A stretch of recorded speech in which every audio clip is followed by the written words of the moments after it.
E a gente teve a opinião do ministro Flávio Dino, que afirmou hoje que o Congresso tem autonomia para alterar a dosimetria das penas aplicadas aos réus condenados por tentativa de golpe de Estado. Quem tem os detalhes sobre essa manifestação do ministro da Suprema Corte é a Janaína Camelo, falando ao vivo de Brasília. Boa tarde, Jana. Muito boa tarde, Kobayashi. Pois é, o ministro Flávio Dino voltou a dizer que cabe ali ao Congresso Nacional, ao Legislativo, definir essa dosagem de penas e que cabe à Justiça aplicar, fixar essas penas. Já é o que é estabelecido.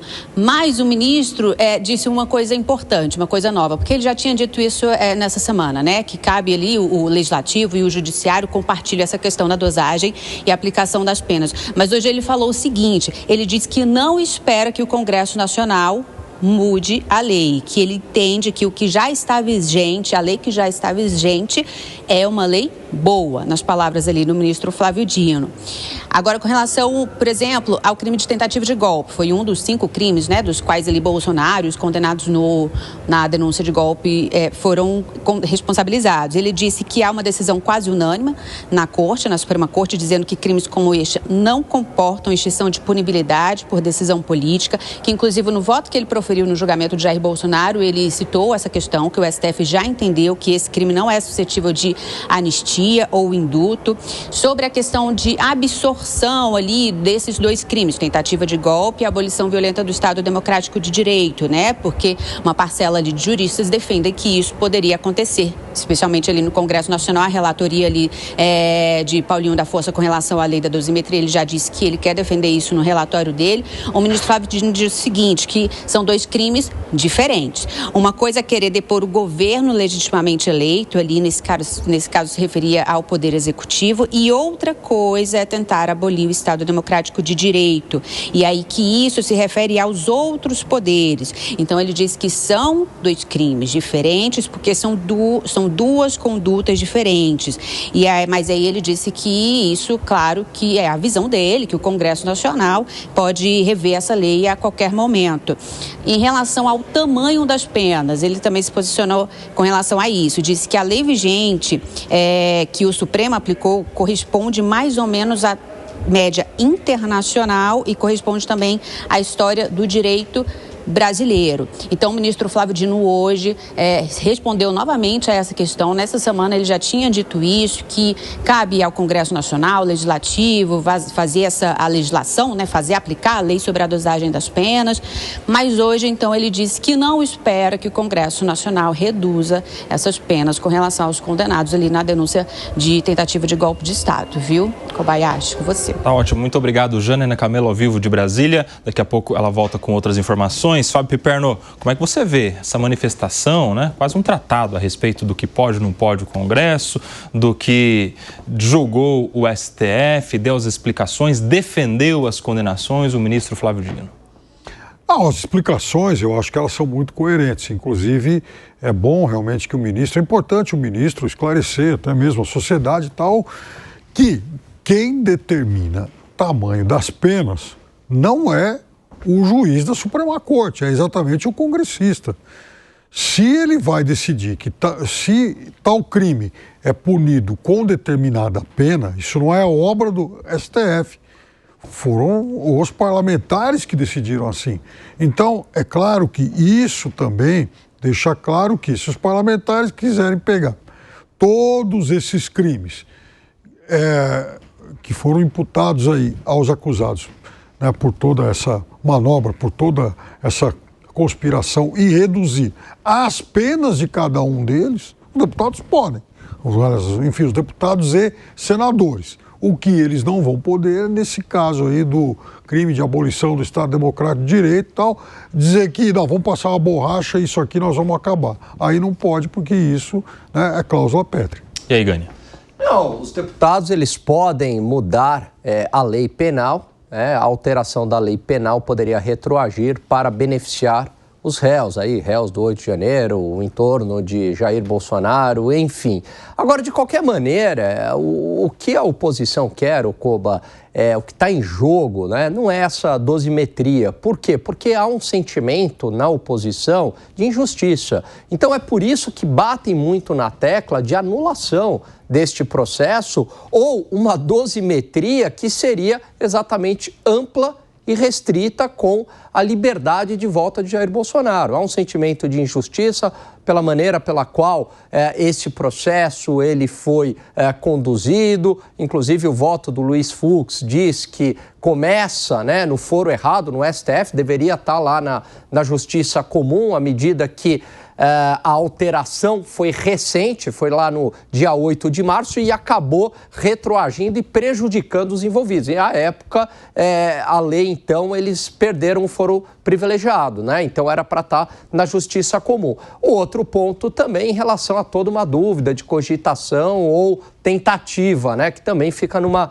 zona nebulosa. Por isso que a dosimetria não é de interesse da oposição, principalmente também por um sentimento de injustiça. Zé Maria, me chamou a atenção o fato de que quando os ministros da Suprema Corte, inclusive Flávio Dino, falam a respeito de anistia, eles já adiantam. É inconstitucional, inclusive ele lembrou que isso está até no voto dele na condenação do ex-presidente Jair Bolsonaro. Mas em relação à dosimetria, eles admitem a possibilidade do Congresso fazer essa mudança de pena, apesar de falar que não deve fazer porque a lei é boa, nas palavras do ministro Flávio Dino. Essa é uma mensagem de que se tiver dosimetria, o STF tende a aceitar, Zé Maria Trindade? Tem que aceitar porque é a função do Congresso, mas eu vou dividir em dois pontos. Primeiro, tirar o mérito e dizer o seguinte: o presidente do Supremo Tribunal Federal, o ministro Fachin, ele é claro e coloca algumas condições para o magistrado, para o juiz. E essas condições não foram inventadas por ele, estão na LOMAN, que é a lei orgânica do Ministério, da magistratura, né? E lá está que o juiz não pode antecipar a sua decisão e também de que o juiz tem que viver dos seus salários e no máximo, dar aulas, né? Não pode ter atividades. É por isso que o ministro do Supremo Tribunal Federal é o teto do serviço público e a base. Ninguém pode ganhar mais do que o ministro do Supremo Tribunal Federal. Eles são importantes, eles mexem com o futuro do país, mexem com causas enormes, então é por isso. Essa novidade das décadas últimas de ministros darem entrevistas, muitas entrevistas, e falarem opiniões como se fossem parlamentares, é uma novidade na justiça, né? Um juiz não poderia se portar como um parlamentar, porque ele não é votado, né? Ele é indicado, a Constituição diz isso. Eu até defendo a indicação do presidente da República, porque o presidente vem a bordo de votos e aprovado pelo Congresso. Eu defendo esse tipo de condução ao Supremo, porque se ficar entre os próprios juízes, pode transformar ali num gueto ou numa política interna corporativista muito grave. Então, assim, é estranho, esquisito, que o ministro do Supremo antecipe o seu voto, antecipe uma situação que fatalmente vai para o plenário do Supremo Tribunal Federal, sobre uma anistia, se ela for aprovada pelo Congresso Nacional. Quando ele fala isso, ele está fazendo um controle antecipado da Constituição. Quer dizer, o assunto nem foi votado e já está sendo vetado por um ministro do Supremo Tribunal Federal, independente do mérito, né? Agora, quanto ao mérito, eu conversei com juristas que realmente têm dúvidas ali sobre o que é ou não cláusula pétrea, né? E o que é ou não passível de perdão ou pena e o golpe de Estado estaria entre estes, né? Que ficariam impossíveis. Quanto à dosimetria, o Congresso tem a competência exclusiva de elaborar leis. E a dosimetria, ou seja, as penas para cada um dos crimes, né?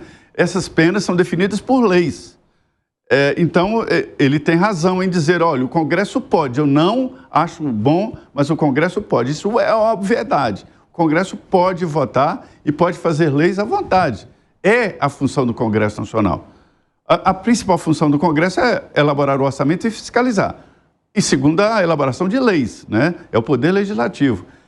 Eu acho mesmo estranho mudar em dosimetria por conta de um debate de alguns. Tem mesmo que aprovar uma anistia se for o caso. A dosimetria é mesmo estranha. E o presidente da Câmara, o Hugo Motta, afirmou que segue dialogando com os líderes dos partidos e com o relator Paulinho da Força sobre a PEC, ou PL, no caso, né, da dosimetria.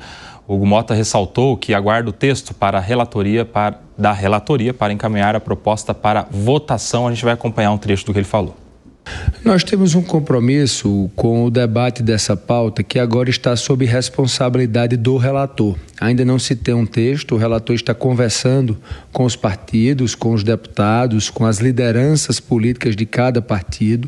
O deputado Paulinho da Força tem procurado, de certa forma, ouvir a casa em sua totalidade, ouvindo desde a extrema esquerda até a extrema direita, para que a partir daí possa produzir o texto do seu relatório. Eu entendo o texto, nós vamos entender aonde há convergência política para se votar a matéria. Então não há ainda uma data marcada, nós temos que aguardar o relator conduzir o seu trabalho do texto para que a partir daí possamos definir sobre a pauta de votação acerca desse projeto de lei.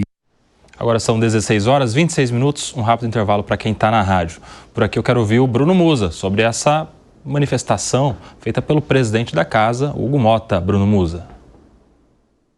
Pois é, eu concordo muito isso com o que o Zé Maria trouxe no final, que discutir a dosimetria, novamente, me remete àquilo que eu falei no meu primeiro comentário. Ele perde o sentido da coisa, uma vez que ou é ou não é. E a Constituição, ela não deveria ser...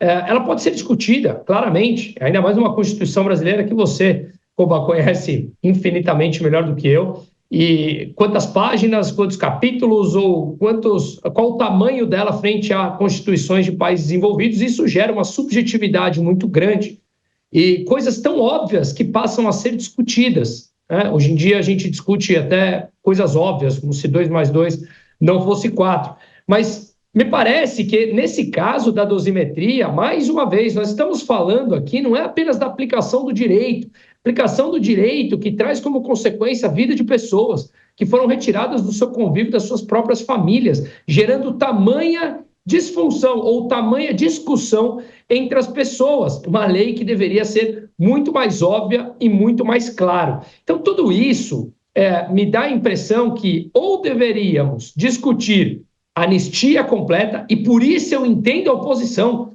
Não há negociação nesse caso. Afinal de contas, o que deveria ser, o que a Constituição diz e o que se acredita que foi feito através de um julgamento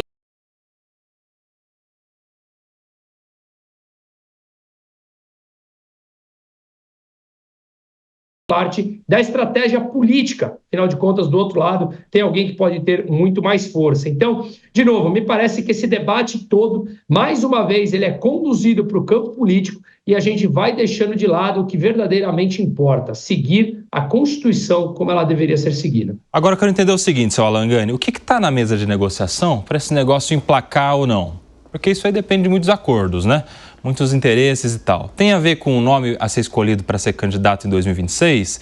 Tem a ver com algum outro projeto de interesse do governo que precise, uma hora ou outra, da participação da oposição? O que está em negociação nisso tudo, hein, Ogani? Então vamos lá, vamos desenhar esse xadrez aqui. Vamos lá. O Centrão não quer Jair Bolsonaro no pleito, que é a garantia que ele não vai disputar a eleição e ninguém ligado à família dele. Não quer. O candidato do Centrão se chama Tarcísio de Freitas. Essa é a principal escolha do Centrão. Se não for o Tarcísio, talvez, eventualmente, o Ratinho Júnior. Muito bem, só que você precisa dos votos de Jair Bolsonaro. O Centrão fez um cálculo de que a dosimetria talvez fosse uma proposta aceitável para Jair Bolsonaro. Seria razoável. Te dou aqui a dosimetria, redução da sua pena, em troca, os votos, né, a bênção ali, o beijamão para Tarcísio de Freitas. Mas, evidentemente, até pela própria idade do Jair Bolsonaro, não interessa essa dosimetria. Baixar de 27 anos para 15 anos, né? Ele já é um senhor. Isso significa que a maior parte da vida dele, até o final da vida, ele estaria na cadeia, se é que não morreria na cadeia. Então não interessa. O que interessa, no mínimo, para a oposição é uma liberdade total de Jair Bolsonaro. Eles vão até além, né? Seria a elegibilidade. Eu acho que isso daí seria, mas muito, muito improvável e muito difícil. Então, o que dá é tentar buscar a liberdade total de Jair Bolsonaro e aí ter essa condição, juntamente com essas forças do Congresso Nacional, porque o Hugo Mota está falando ali em nome do Centrão, né?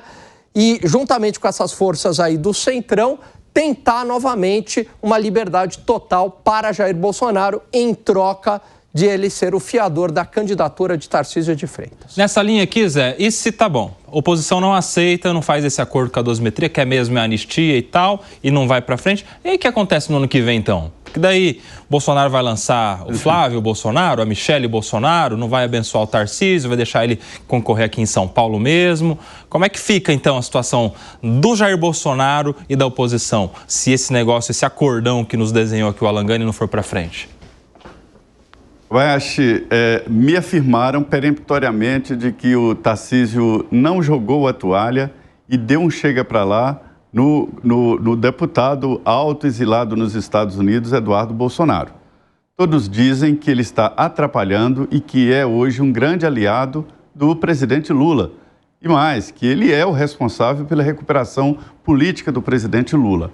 Me dizem também de que essa última conversa com o ex-presidente Jair Bolsonaro, né?